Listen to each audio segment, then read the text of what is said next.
شيخنا يا شيخنا.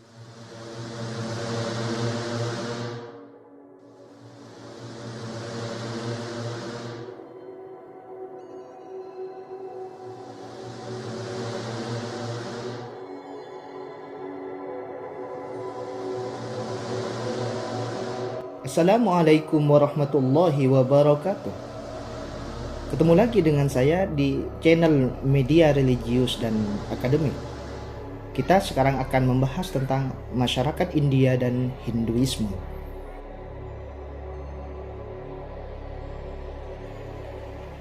Bismillahirrahmanirrahim. India pada masa lalu dikenal sebagai negeri yang menonjol pencapaiannya dalam berbagai bidang ilmu, termasuk ilmu filsafat, ilmu astronomi, dan ilmu kedokteran. Akan tetapi, kemajuan itu dinilai oleh para sejarawan, dan para sejarawan sepakat bahwa pada masa di awal abad ke-6, India mengalami kemunduran. Salah satu yang berpendapat adalah Abu Hasan An-Nadwi dalam bukunya As-Sirah yang mengutip Dut Sejarawan dan Ekonom India dalam bukunya yang menguraikan tentang India pada masa lampau. Ketika itu India sangat tertutup, tidak mengenal perkembangan di sekitarnya, sehingga hal tersebutlah yang mengantarkan kepada keterbelakangan dan keterpurukan mereka. Brahmanisme dan Hinduisme. Brahmanisme ialah sebuah agama yang kompleks dan sistem sosial yang tumbuh dari ritus-ritus pujaan politeistis bangsa Arya kuno yang menaklukkan bagian utara India dan Iran.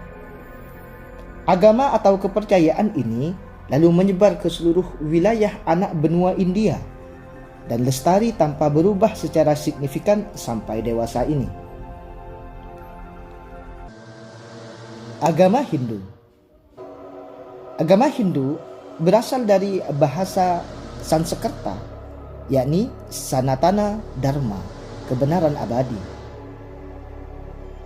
Agama Hindu merupakan lanjutan dari agama Veda, Brahmanisme, yang diperkirakan muncul antara tahun 3102 sebelum Masehi sampai 1300 sebelum Masehi. Agama ini mengajarkan bahwa banyak dewa yang mempunyai peranan dalam kehidupan manusia. Tetapi dewa yang tertinggi adalah Dewa Brahma yang menjadi sumber dari segala yang ada dan memanifestasikan dirinya kepada manusia dalam berbagai bentuk. Kepercayaan tentang Tuhan dalam agama Hindu tidaklah jelas, karena Tuhannya sangat beragam. Dimulai dari pengingkaran terhadap wujudnya Tuhan, sampai politeisme dan panteisme, bahkan monoteisme. Mereka mempercayai reinkarnasi, yakni hidupnya kembali manusia di pentas bumi dalam bentuk baru sesuai dengan sikap dan keyakinannya sebelum kematian. Mereka juga percaya bahwa dunia ini dipenuhi dengan kesenangan dan penderitaan, dipenuhi dengan kebenaran dan kesalahan. Semuanya hanyalah maya ataulah ilusi. Karena segala sesuatu itu sebenarnya hanyalah ada satu. Mengapa alam semesta itu harus ada? Karena ia adalah lila, sebuah permainan besar yang dimainkan oleh Maha Kuasa. Demikianlah kepercayaan orang-orang Hindu. Kehidupan sosial. Pada masa lalu, di India dan sekitarnya, tersebar kebobrokan moral dan pelacuran yang dilakukan di tempat-tempat peribadatan.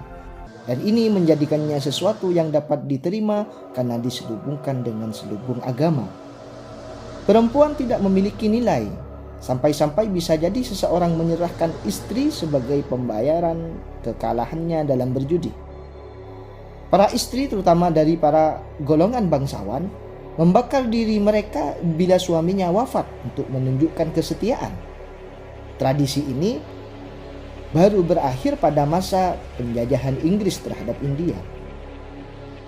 Perbedaan antar keluarga dan masyarakat pada umumnya sangatlah menonjol. Masyarakat terbagi menjadi 4 kasta atau dalam agama Hindu dinamai warna. Kasta yang pertama adalah kasta Brahmana, yang dimana diisi oleh para pekerja di bidang spiritual atau pandita dan rohaniawan. Kasta yang nomor 2 adalah kasta kesatria, yang mana di dalamnya adalah para kepala dan anggota lembaga kepemerintahan. Kasta yang nomor 3 adalah kasta waisya, yang mana di dalamnya adalah para pekerja di bidang ekonomi. Kemudian kasta yang nomor 4 adalah kasta sudra, yang diisi oleh para pekerja yang bertugas melayani atau yang membantu kasta brahmana, kasta kesatria, dan kasta waisya. Sedangkan di luar sistem tersebut, ada lagi pembagian-pembagian masyarakat. Yang pertama adalah disebut dengan kaum paria.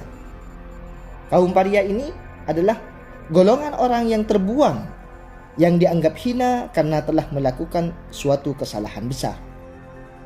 Yang nomor 2 adalah kaum candala, golongan orang yang berasal dari perkawinan antar kasta, sebagaimana kasta-kasta sebelumnya. Buddhisme di India, Jepang, dan Tibet.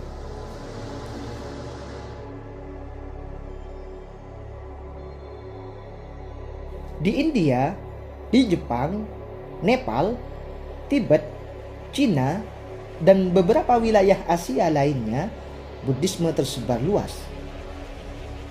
Agama Buddha diajarkan oleh Siddhartha Gautama yang lahir di Lumbini, adalah Nepal saat ini. Beliau adalah seorang pangeran dari suku Sakya, lahir pada sekitar 563 sebelum Masehi dan wafat di Kusinara, sekarang daerah Kusinagar di India, pada usia 80 tahun. Sejak berusia 29 tahun, beliau meninggalkan kemewahan kerajaan untuk bertapa. Dalam pertapaannya itu, ia dipercaya oleh penganut agama Buddha telah mencapai pencerahan sempurna di bawah pohon Bodhi di hutan Gaya. Buddha mengikrarkan 4 prasetya yang berdasarkan cinta, kasih sayang, dan kasih sayang yang tak terbatas. Yaitu yang pertama, 1. Berusaha menolong semua makhluk. 2. Menolak semua keinginan nafsu keduniaan. 3. Mempelajari, menghayati, dan mengamalkan dharma. Kemudian yang nomor 4, berusaha mencapai pencerahan sempurna. Buddha tidak mengajarkan tentang wujudnya Tuhan. Namun kekaguman pengikut-pengikutnya kepada pribadi Siddhartha Gautama menjadikan mereka membuat patung-patung beliau yang mereka bawa kemanapun mereka pergi. Di samping itu, mereka juga membangun bangunan-bangunan untuk mengkultuskannya. Sementara pakar menyatakan bahwa pada mulanya kepercayaan ini menafikan wujudnya Tuhan. Tetapi lama-kelamaan mereka mengkultuskan Buddha dan menempatkannya sebagai manusia yang tidak serupa dengan manusia yang lain karena pencapaian dan kesempurnaan dalam ruhaninya. Inilah yang menjadikan sementara orang menduga bahwa Buddha ataupun Siddhartha Gautama adalah Tuhan. Dan karena pengultusan itu dan pembuatan patung Buddha sehingga penganutnya serupa dengan penyembah-penyembah berhala.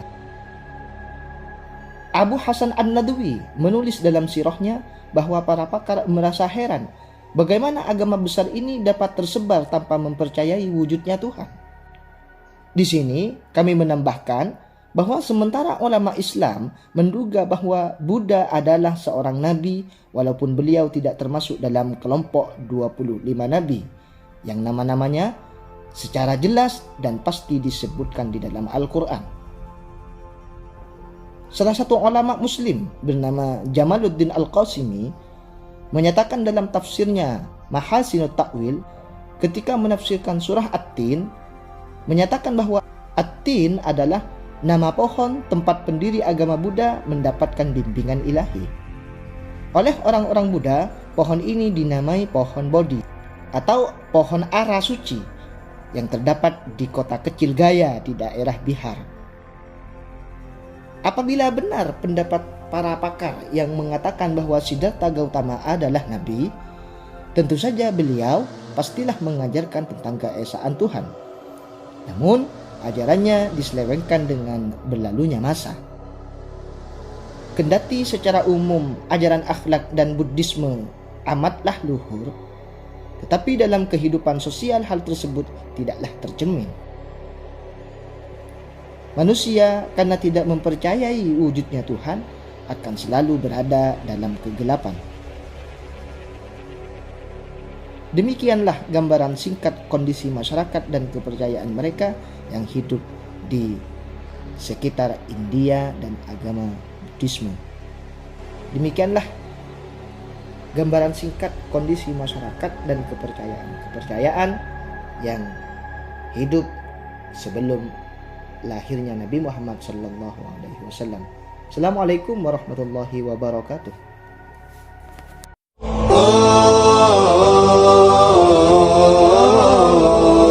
من القلب نهديك يا شيخنا.